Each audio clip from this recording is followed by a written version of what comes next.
जन्मापासून तर मरेपर्यंत नुसतं आमचा बहुजन लोक जे आहे त्या प्रथा आणि परंपरेच्या भीतीमध्ये जगतात आणि मरतात।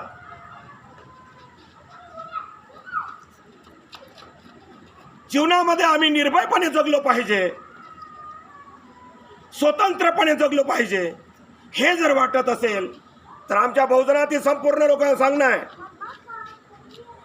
या मनोवादी व्यवस्थेने सांगलेल्या ज्या ज्या प्रथा आहे त्या कुचकामी आहे, त्या कुठल्याही महत्त्वाच्या नाही आहे आणि तुमचं कुठलं जे आहे वाकडं होणार नाही असल्या पद्धतीचं आहे। म्हणून इथल्या मनोवाद्यांनी सांगितलेल्या ज्या काही अंधश्रद्धा आणि प्रथा आहे त्या तुमच्यावरती कुठलाही प्रहार करणार नाही, नाहीतर ते तुम्हाला भीती दाखवतात की तुम्ही जर अशा प्रकारचं केलं नाही किंवा तुम्ही हे उपवास केले नाही, तुम्ही हे जे आहे विधी केली नाही किंवा तुम्ही कुंडली पाहिली नाही तर तुमच्यावरती जे अशा प्रकारचं जे आहे भयानक अशी परिस्थिती निर्माण होणार। परंतु असल्या भीतीदायक याच्यामध्ये राहू नका।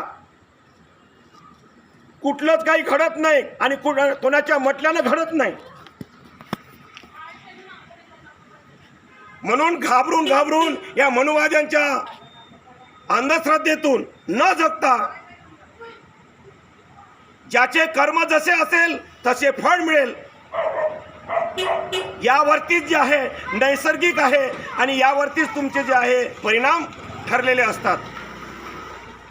म्हणून कोणीही या मनुवाद्यांच्या जे विचार सांगतात, ते ज्या विद्या सांगतात, यज्ञ सांगतात, यावरती कोणीही भीतीदायक जीवन जगू नका। हे सर्व खोटं आहे, फसवा आहे आणि या मनुवादी व्यवस्थेच्याच माध्यमातून आपल्यावरती, आपल्या देशातील लोकांवरती जे काही शासन हे शोषक म्हणून काम करत आहे हे जर थांबवायचं असेल तर या देशामध्ये याच्यानंतरचं शासन आणण्यासाठी प्रत्येकाची कास आपण जे आहे किंवा कमिटमेंट आपण दिलं पाहिजे, कास धरली पाहिजे की येणारं शासन आम्ही बहुजनांचं कसं आणता येईल यासाठी आम्ही संघटित झालो पाहिजे आणि एक और लढाई आझादी की लढलो पाहिजे आणि या मनुवाद्यांना आणि या भांडवलशाही व्यवस्थेला या देशामधून हद्दपार केलं पाहिजे। हाच आपला एकमेव संकल्प असला पाहिजे। एवढंच बोलतो आणि थांबतो। जय भीम, जय भारत। थँक्यू।